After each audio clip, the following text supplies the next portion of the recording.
buenos días, estimado Perú. ¿Cómo estamos hoy, 14 de abril 2021, a 8 semanas de la segunda vuelta en elecciones generales 2021? Bien, ayer estábamos reflexionando sobre lo que nos tocaba decidir y sobre la forma como podíamos salir quienes no nos sentíamos representados. Claro está que sin duda hay que hacer mucho análisis de lo que vamos a de repente encontrarnos con ciertos desazones en saber que algunos se inclinarán por el mal menor. Hoy les vamos a compartir populismo contraataca. ¿Qué significa ello? Vamos a hacer un pequeño análisis de lo que es nuestra pedagogía política de hoy, viendo además los de las invasiones y algo más. Comparte este video, apoya a esta causa de periodismo independiente a través de las billeteras electrónicas Yape o Tunki al 9859-59772, que también lo dejo arriba de este programa.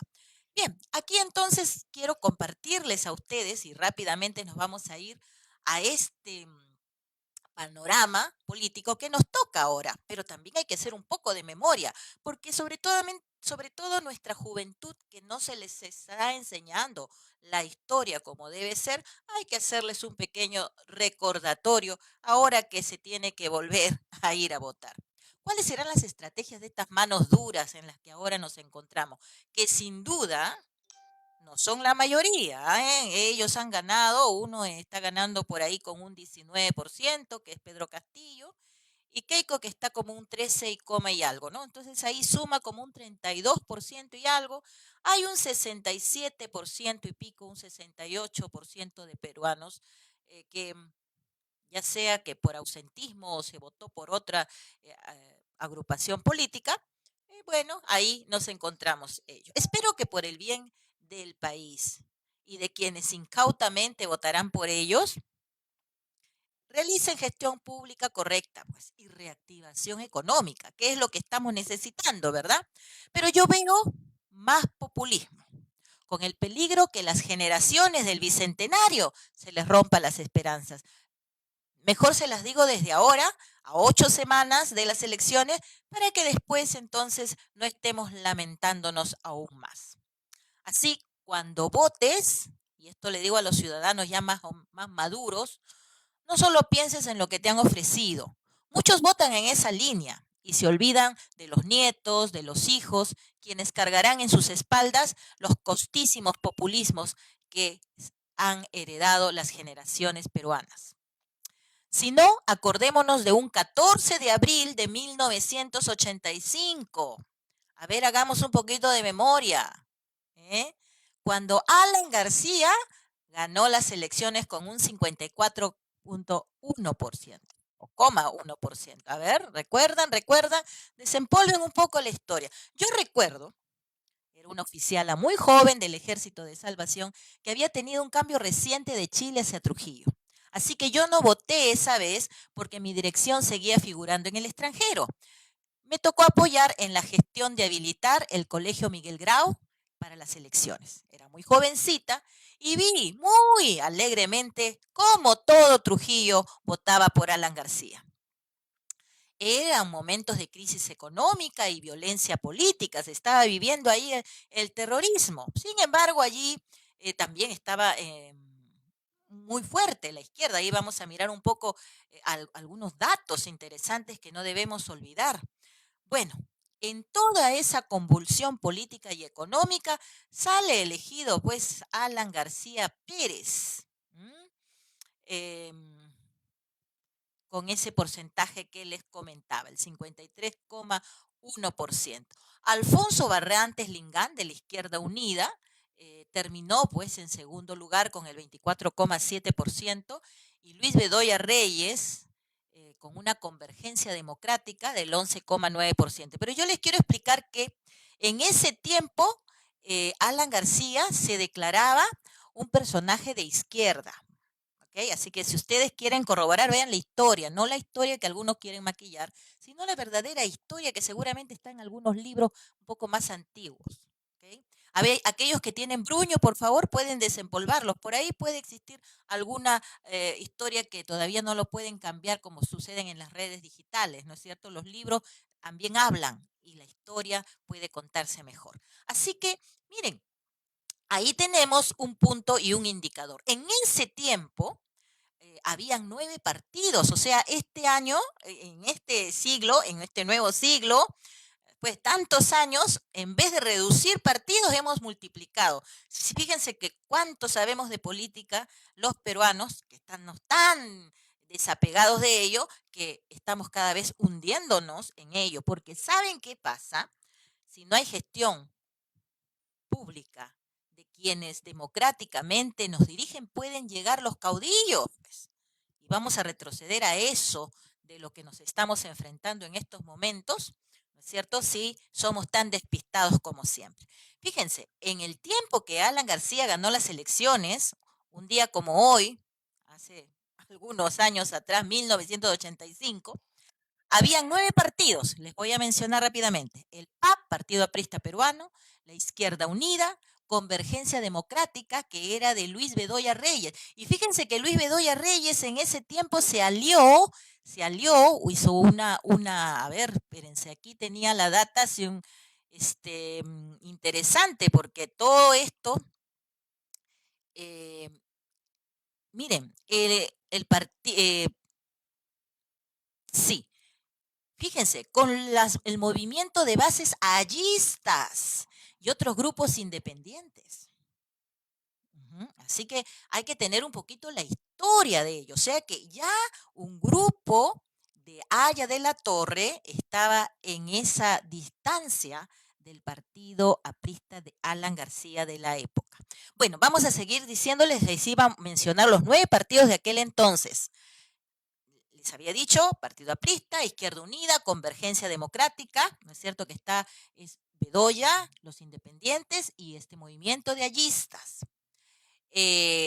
Acción Popular, Izquierda Nacionalista, de Frente Democrática de Unidad Nacional, Partido de Avanzada Nacional, Partido Socialista de los Trabajadores y Movimiento Cívico Nacional 7 de junio. Esos eran los que participaron en las elecciones. Hoy, 2021, 18 partidos y miren en qué hemos convertido todo esto.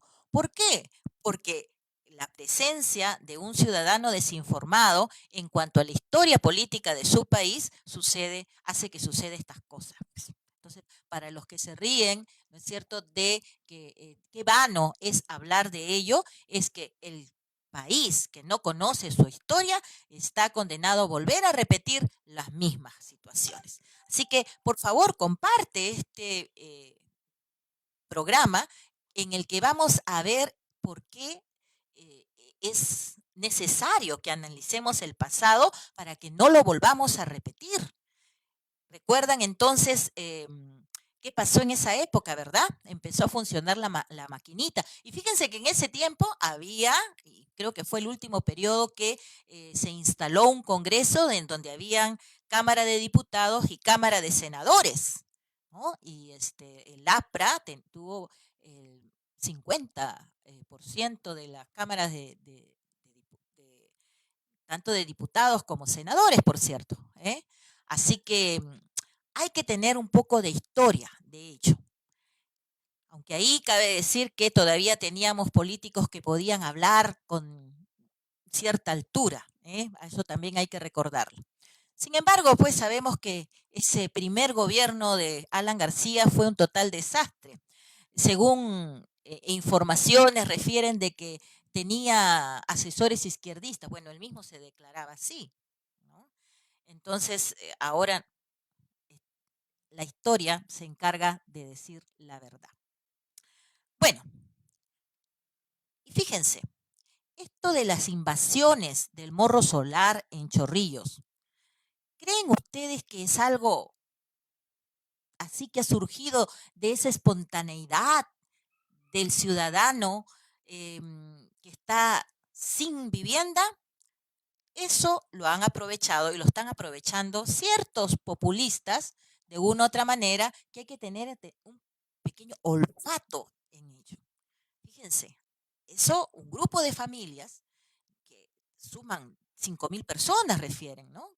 Que están luchando por tener una vivienda. Esta pandemia a muchos los ha dejado sin economía y hay quienes capitalizan ese grupo de desesperación, ¿no es cierto?, para forjar a un Estado donde está tan distraído como tener pues sus infraestructuras que son patrimonio nacional muy descuidado, ¿no? Entonces, a ver, Ministerio de Cultura, entonces en vez de andar dándole premio a las sombras y a las mujeres, deben de estar mucho más pendientes sobre nuestros patrimonios culturales, ¿cierto? Así que ahí hay que tener mejor presencia, mejor presencia. ¿Y qué pasa con esto de las invasiones? Las invasiones hay que recordarlos que se vienen desde el inicio de 70. ¿Y quién nos gobernaba en el tiempo del 70? A ver, estoy despertando a todos aquellos que han vivido estas épocas, ¿no? Yo ahí ya era una niña todavía, ¿no? Era muy chica, pero ver, la historia recuerda que esa política socialista de ese gobierno de facto, vamos a decir así, porque no fue elegido, sino tomó el poder por asalto, el general Velasco, ¿verdad? Promovió la invasión de los terrenos a nivel nacional, centrándose en gran medida en el norte y sur de Lima. ¿Acaso nos estamos acordando que uno de los candidatos que pasa a la segunda vuelta habla de la toma de Lima, ¿verdad? Bueno, hay que hacer un poco de historia. Esto ya en 1970 sucedió y también el Callao, ¿no?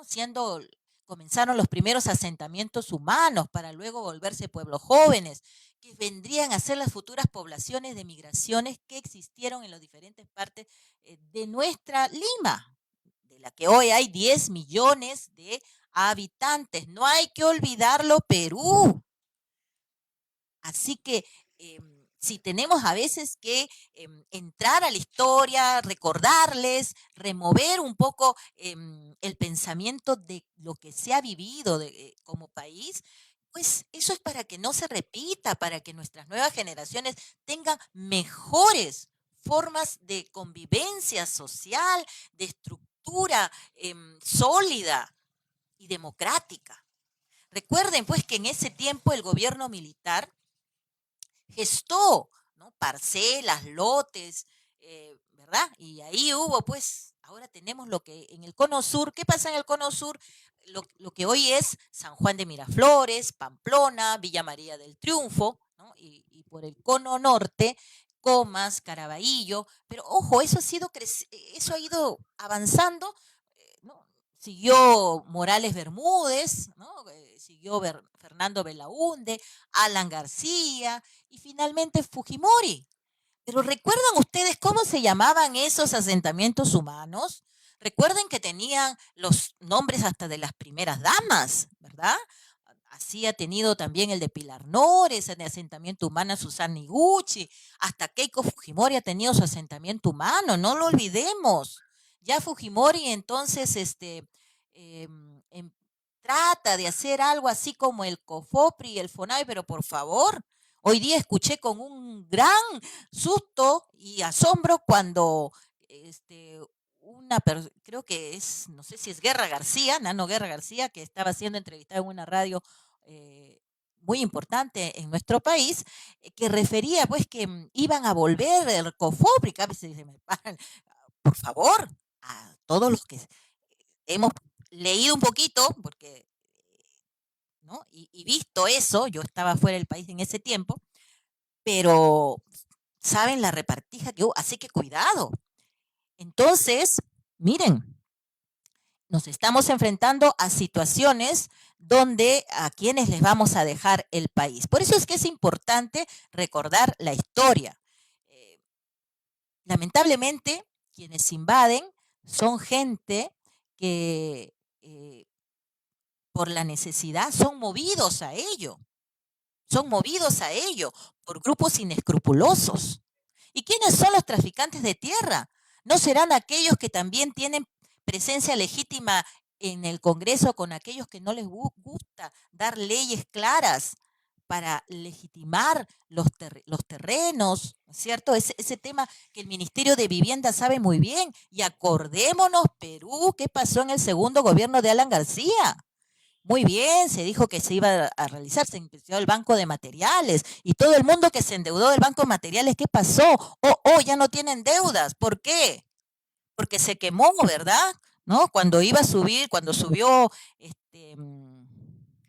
el siguiente gobierno, ¿no? ¿Qué pasó? Así que hay que tener memoria. Cuando sube Ollanta-Humala, se quema misteriosamente. Populismo, populismo y populismo. Sea de uno u otro lado, tenemos que dejar el populismo de lado. Así que, ¿cuáles serán las estrategias de nuestros señores que están allí intentando llegar a la presidencia? Quisiéramos esta vez un Perú distinto. Y seguro por eso es que los peruanos en el extranjero han votado por Rafael López Aliaga. Según las estadísticas, un interesante grupo de peruanos en el extranjero han votado por López Aliaga. A lo mejor pensaban que era el Trump, pues, pero no. ¿Saben qué pasa? Que el que sube a gobernar debe de sentir el privilegio de querer servir al país y no servirse del país, que esa es la gran diferencia. Pero bueno, nos hemos acostumbrado a tener un cierto tipo de político, ¿no?, en el Perú que solamente va por el botín como Estado. Y los peruanos distraídos, que no nos interesa meternos en lo que significa nuestro país, votamos por el novedoso, ¿cierto? Por el que nos dice cosas nuevas, y entre medio se cuelan los improvisados, los que hablan lo que quieren escuchar en las tribunas. Y es que para conocer la realidad peruana hay que haber sido golpeada por ella. Cuidado, Perú. ¿Cuántas veces quieres que te golpee? Fíjense, ¿quieren seguir con más de lo mismo? Eso tienen solamente las respuestas ustedes. Esto de las invasiones, esto es una estrategia política, usando a gente con su necesidad. Y por eso es que cuando nuestra gente aprenda a no ser utilizada por otros, va a aprender a saber cuáles son sus derechos y cuáles son sus deberes. Y si vemos que en nuestra educación se quitó la educación cívica, la economía política, la filosofía, la lógica, el interés por estudiar, es porque quería formar ese tipo de ciudadanos, pues, que sigan mendigando, que sigan de rodillas. No, peruano, aprende a tener dignidad. Vamos a dejarnos en esta oportunidad, porque si no me voy a emocionar y luego vamos a desviarnos de otro tema. Así que vamos a reflexionar sobre este tema. Ya nos ha pasado Perú. Ya nos ha pasado Perú. Ya hemos tenido gobiernos populistas de todas las líneas y de todas las formas. En pleno siglo XXI, ¿hacia dónde caminamos? ¿Hacia dónde vamos? Porque algunos dicen, no, es que eso era antes. Ahora quieren hacer algo mejor. ¿Sí? Pues bien, traten de convencernos. Pero hasta hoy, la verdad es que no las veo. Nos vemos en una próxima oportunidad. Este ha sido su programa en vivo. Será posible, Carolina. Ustedes pueden enviarnos. Es más, estoy recibiendo mensajes por inbox, tanto de gente que es de el grupo Fuerza Popular como el de Perú Libre. Y allí lo tengo, tengo todos sus reportes, todos los que me dicen de uno y otro. Así que ahí están, en algún momento, conforme vayamos tratando los temas, los voy a ir mencionando por respeto a los votantes, que también se quieren pronunciar. Aquí estamos en democracia y eso es legítimo. Vamos a ver si alguna mano dura nos quita ese derecho. Esperemos que no. Nos vemos mañana. Muy buenos días y muchas gracias por su atención. Este ha sido Será Posible, Carolina.